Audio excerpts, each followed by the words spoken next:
This is Neural Newscast. The essential stories for Monday, June 15th. From Neural Newscast, I'm Peter Rowan. And I'm Isabel Moreno. The United Kingdom is moving to ban children under 16 from social media platforms, including TikTok and YouTube, to limit exposure to harmful content. Prime Minister Keir Starmer announced the policy today. He stated he is not prepared to compromise on the safety and well-being of children. The regulation specifically targets apps like Instagram and Snapchat.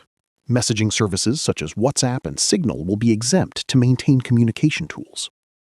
Implementation is set for early next year.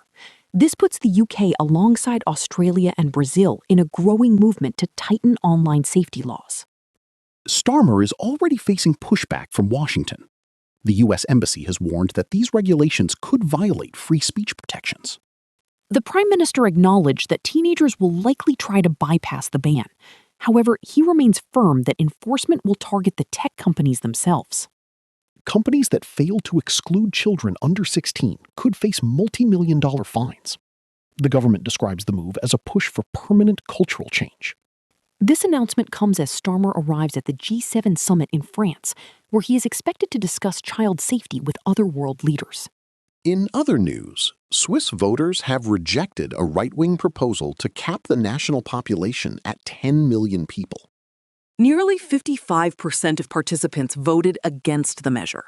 The Swiss People's Party had heavily promoted it on an anti-immigration platform.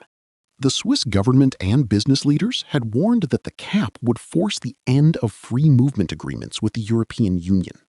Justice Minister Beat Jans welcomed the result. He called it a sign of stability for a country that sells half of its products to Europe. Turning to the Middle East, tensions are rising between the United States and India following a lethal engagement in the Strait of Hormuz. 3 Indian sailors died after U.S. forces attacked what they described as an uncooperative vessel in the critical maritime waterway. The incident has sparked outrage in New Delhi. It coincides with the start of the G7 summit today in France. Indian officials are reportedly seeking answers regarding the use of force, while the international community monitors the stability of regional trade routes. Meanwhile, the World Cup is in full swing, and fans are embracing a mix of nostalgic anthems and new viral hits. In Manchester, former England star John Barnes recently surprised fans by performing his 1990 rap from World in Motion on stage. Scotland fans have also found a new favorite in a parody of the Cheers theme song, recorded with the BBC Scottish Symphony Orchestra. Nostalgia remains a powerful force in football culture, with classic tracks like Put 'Em Under Pressure still being celebrated decades later. In the interior of Sao Paulo, Brazil, 3 men have been arrested following a fatal accident at the Skeleton Bridge. 21-year-old Maria Eduarda Rodriguez de Freitas died after instructors reportedly failed to attach her safety cord before a rope jump. Police are investigating whether the men are culpable of homicide for the jump from the abandoned 40-meter bridge.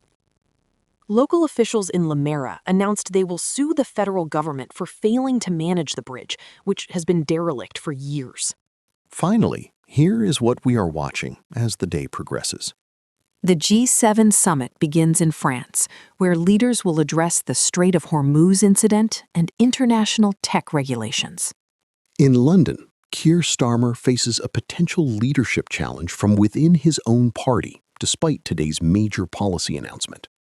And in Brussels, trade officials will begin analyzing the fallout of the Swiss referendum to determine the future of single market access.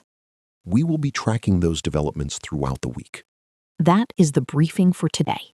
Thank you for listening. I'm Peter Rowan. And I'm Isabel Moreno.